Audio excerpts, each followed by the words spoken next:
আসসালামু আলাইকুম গাইস, আশা করি সবাই ভালো আছেন। তো আমরা ভালো আছি। আজকে আমরা ড্রাইভিং এ আছি। তো আমাদের ড্রাইভিং এ এই হচ্ছে আমাদের ড্রাইভিং কার। আসসালামু আলাইকুম ওয়া আমরা রাহমাতুল্লাহি ওয়া বারাকাতুহু।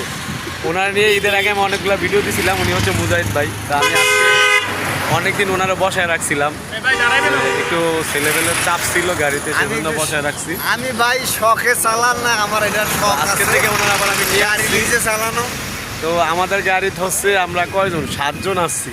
তো এটাতে 7 জন বসার জায়গা না, তারপরে অনেক কষ্ট করে আসা লাগে।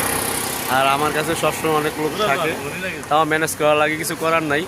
তো আপনারা সবাই দোয়া করবেন। আর মুজাহিদ ভাইয়ের জন্য আমি আগে বলছিলাম যে কাজ একটা এমন জিনিস, আপনার কাজটা উদ্যোগ থাকা লাগে যে কোনো ইনশাআল্লাহ এখন আমি আগে ট্রাক আর বাস দেখলে ভাই আমি গাড়ি বন্ধ করে লইতাম। এই তো অনেক অনেক আর এখন আমি ভয় বন্ধ ভেঙে গেছে। করি না ভাই। ঠিক আছে, সবাই দোয়া করবেন ওনার জন্য।